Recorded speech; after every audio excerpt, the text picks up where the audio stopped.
tiba-tiba nanya hal yang dalam banget sampai kita tuh nggak bisa jawab. Contohnya, kalau mimpi itu nggak nyata, kenapa ya rasanya bisa kayak beneran? Atau kenapa ya kita itu harus sabar kalau orang lain nyakitin kita? Nah, itu tandanya anak mulai masuk ke tahap bahasa terstruktur. Biasanya di usia 6 tahun ke atas. Pada tahap ini, anak mengalami perubahan besar dalam kemampuan berbahasa. Anak tidak lagi menggunakan bahasa hanya untuk percakapan sehari-hari, tetapi anak sudah mulai menggunakan bahasa untuk belajar, untuk memahami pelajaran, bahkan untuk berpikir lebih dalam. Tahap ini tuh penting banget karena menjadi dasar utama untuk keberhasilan di sekolah. Nah, pada tahap bahasa terstruktur ini ada 3 perkembangan utama. Yang pertama, tahap literasi akademik. Yang kedua, tahap metalinguistik. Dan yang ketiga, tahap diskusi abstrak. Sampaikan tentang literasi akademik. Di sini kemampuan membaca dan menulis anak berkembang pesat. Anak mulai bisa menulis dengan lebih rapi, menggunakan ejaan yang benar, dan mulai paham penggunaan tanda baca seperti titik dan koma. Mereka juga sudah bisa menyusun paragraf sederhana. Jadi bukan cuma satu kalimat, tetapi beberapa kalimat yang saling berhubungan. Misalnya, kalau dulu anak cuma bilang, saya pergi ke sekolah. Sekarang mereka bisa menulis cerita pendek seperti pengalaman mereka di sekolah dari awal sampai akhir. Kemampuan ini penting banget karena hampir semua pelajar di sekolah membutuhkan kemampuan membaca dan menulis yang baik. Nah, yang kedua di sini ada metalinguistik. Apa itu metalinguistik? Metalinguistik adalah kemampuan anak untuk memahami dan menyadari aturan dalam bahasa.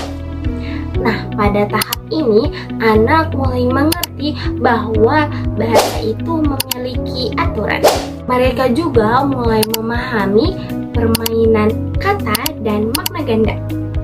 Contohnya seperti kata bisa. Bisa berarti mampu, tetapi bisa juga berarti racun ular. Nah, mereka mulai bisa memahami perbedaan ini tergantung konteksnya. Bahkan mereka juga mulai bisa bercanda dan membuat lelucon dengan bahasa. Nah, kemampuan ini itu sangat penting karena membantu anak dalam memahami soal pelajaran yang lebih kompleks serta meningkatkan kemampuan berpikir kritis mereka. Di sini saya akan menjelaskan tentang diskusi abstrak. Ini adalah salah satu perkembangan yang paling terlihat di tahap ini. Anak mulai bisa berpikir dan berbicara tentang hal-hal yang tidak langsung terlihat oleh panca indera. Mereka mulai bisa membahas tentang waktu seperti masa lalu, atau masa depan. Mereka juga bisa membahas perasaan seperti marah, sedih, dan senang. Bahkan mereka mulai bisa memahami konsep seperti kejujuran, persahabatan, atau tanggung jawab. Makanya sering banget kita lihat anak mulai nanya hal-hal seperti kenapa kita harus jujur, atau apa yang terjadi kalau kita berbohong. Pertanyaan-pertanyaan seperti ini menunjukkan bahwa kemampuan berpikir mereka sudah berkembang ke tahap yang lebih tinggi. Jadi, bisa kita simpulkan bahwa di tahap bahasa struktural ini, anak mengalami perkembangan dalam 3 tahap utama. Yang pertama yaitu kemampuan membaca dan juga menulis. Yang kedua adalah kesadaran terhadap bahasa, dan yang ketiga adalah kemampuan berpikir abstrak. Ketiga hal ini saling berkaitan dan sangat penting untuk mendukung proses belajar anak di sekolah. Makanya, Kalau anak sudah mulai menunjukkan tanda-tanda seperti ini, itu artinya perkembangan mereka lagi bagus banget.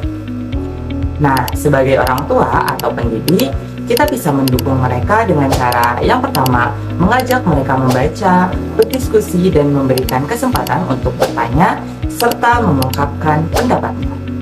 Jadi, tahap bahasa terstruktur ini bukan cuma soal bisa bicara, tetapi juga tentang bagaimana anak memahami dunia melalui bahasa.